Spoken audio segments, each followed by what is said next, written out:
नमस्कार, G capital में आपका स्वागत है। आज है 27 जुलाई और आप लोगों के लिए एक नई वीडियो। आज बात करेंगे मैंगलोर रिफाइनरीज पेट्रोकेमिकल के बारे में, जो ओएनजीसी की एक सब्सिडरी और एक मिनी रत्ना कंपनी है। तो बने रहिए वीडियो में अंत तक। फ्रेंड्स, जैसा कि आप सबको पता है कि कोविड-19 के चलते पूरे देश में ट्रांसपोर्ट व्यवस्था लगभग ठप पड़ी हुई है। मतलब ट्रांसपोर्ट व्यवस्था अपनी संपूर्ण क्षमता से लगभग 80% कम क्षमता पर काम कर रही है। अधिकतर अति आवश्यक सेवाओं वाले वाहन ही चल पा रहे हैं। फ्रेंड्स, ऐसी परिस्थिति का अगर सबसे प्रतिकूल प्रभाव अगर किसी कंपनी पर पड़ी है तो वो है oil refinery and oil marketing कंपनियां। तभी आपने सबसे बड़े देश की जो ऑयल रिफाइनरी कंपनी रिलायंस की वित्तीय परिणाम की घोषणाओं को देखा तो उसमें उसके मुख्य व्यापार ऑयल एंड रिफाइनरी से इनकम की बातें सबसे बाद में कही गई, जबकि रिलायंस जियो, रिलायंस रिटेल, रिलायंस डिजिटल, इन सारी बातों का सबसे पहले जिक्र किया गया। तो आप इस चीजों से इन व्यवसाय के ऊपर आए नुकसान और उसकी गंभीरता को समझ पा रहे हैं। तो फ्रेंड्स, मेरे कहने का मतलब यह है कि मैंगलोर रिफाइनरी में जिन्होंने भी निवेश किया है उनके लिए चिंता की बात नहीं है, अगर उन्होंने निवेश का नजरिया थोड़ा लंबा रखा हो, कम से कम 1 साल का रखा हो, क्योंकि पूरे ही ऑयल एंड रिफाइनरी फील्ड में ही स्लम पाई हुई है। इस वजह से इस कंपनी के परफॉर्मेंस में भी कहीं ना कहीं दाग लगा है और वो चीज़ें स्पष्ट रूप से आप उसके जो पिछले Q4 के वित्तीय नतीजे आए थे उसमें भी आपने देखा था कि कैसे उसने लॉस बुक किया था। एक मुनाफे में चलने वाली कंपनी को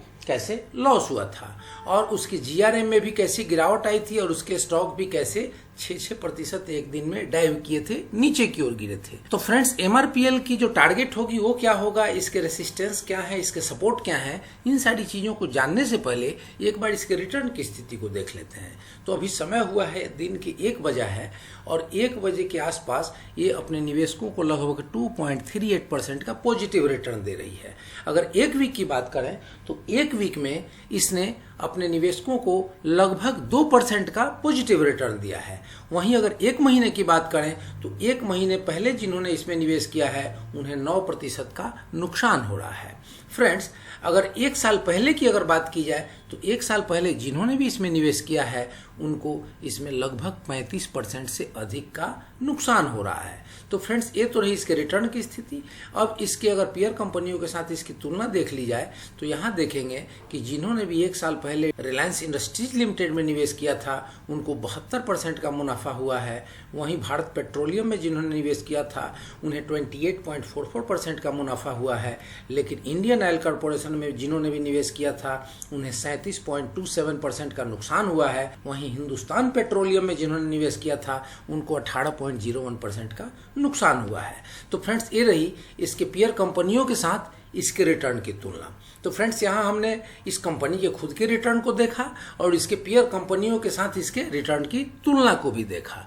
फ्रेंड्स, अब इसके कारोबार को एक बार एनएसई की वेबसाइट पर देख ली जाए तो चीजें और स्पष्ट हो पाएंगी। तो जैसा कि अभी 1:01 हुआ है और इसके ऑर्डर बुक को स्थिति को अगर देखते हैं तो आप देख पाएंगे कि 6,25,825 शेयर तो बाइंग क्वांटिटी पे लगी हुई है और 13,64,607 शेयर्स की सेलिंग क्वांटिटी लगी हुई है। तो कहीं ना कहीं प्राइसेस में मजबूती के साथ साथ इसके प्रॉफिट बुकिंग का सेलिंग प्रेशर भी दिख रहा है। अब इसके ट्रेडेड वॉल्यूम की बात करें तो आप यहाँ देखेंगे कि 13,68,502 शेयर्स की टोटल ट्रेडिंग हुई है, जिसमें से 6,26,157 शेयर की डिलीवरी हुई है। तो फ्रेंड्स, परसेंटेज ऑफ डिलीवरी जो है वो 46% का है, जो एक स्ट्रॉन्ग डिलीवरी दिखा रहा है। तो फ्रेंड्स, ये रही इसके ऑर्डर बुक का सिचुएशन, ऑर्डर बुक की स्थिति। अब इसके टारगेट को समझने के लिए, इसके रेसिस्टेंस और सपोर्ट को समझने के लिए एक बार इसकी प्राइस मूवमेंट को इसकी प्राइस चार्ट पे देख लेते हैं। तो यहाँ पर आप देखेंगे कि जो RSI की स्थिति है उसकी वैल्यू निकल के आ रही है 55.20, मतलब प्राइस में मजबूती के संकेत आ रहे हैं।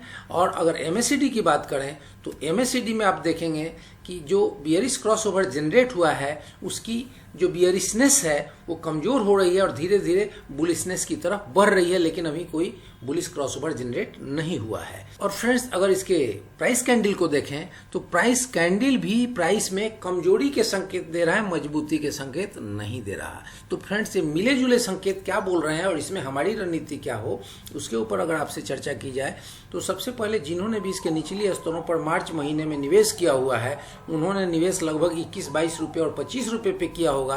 तो यहाँ से बहुत कम समय में ही इसने अपने निवेशकों को लगभग 80 से 90% तक का मुनाफा दे चुका है।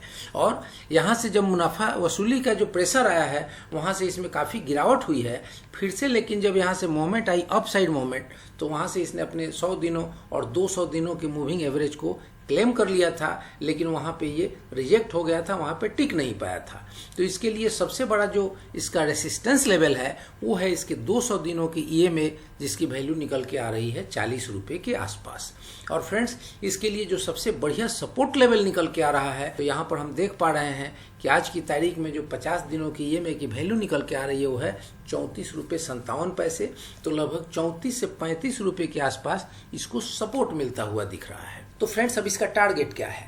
तो फ्रेंड्स, जैसा कि हमने यहाँ पे देखा कि जो इसके प्राइस की टारगेट दी जा रही है, वो प्राइस की टारगेट दी जा रही है अगले एक साल में लगभग यहाँ से 37.25% का अपसाइड, और वो बन के अमाउंट अगर निकलता है तो बनता है 49 रुपये का। तो फ्रेंड्स, यहाँ से अगर इसमें प्राइस अपसाइड रिवर्सल की ओर बढ़ती है तो इसमें आपको एक 49 रुपये तक का लेवल का अपॉर्चुनिटी है। और अगर यहाँ से अगर निचली स्तरों पर गिरावट होती है तो हो सकता है कि यह 30% तक नीचे लगभग 25 रुपये तक चला जाए। तो ये रहा इसका रिस्क और रिवार्ड रेशियो। और फ्रेंड्स, ये रही मेरे तरफ से एक पीस ऑफ इन्फॉर्मेशन। इस इन्फॉर्मेशन के आधार पर आप अपना खुद का एक रिसर्च करें, खुद की एक स्टडी करें, और उसके बाद ही इसमें कोई निवेश संबंधी फाइनल निर्णय लें। और वीडियो अगर आपको पसंद आई हो तो कमेंट्स, लाइक, शेयर, सब्सक्राइब करें और बेल आइकन बटन प्रेस करना ना भूलें, ताकि ऐसी इन्फॉर्मेटिव वीडियो सबसे पहले आप तक पहुंचे। जय हिंद, जय भारत।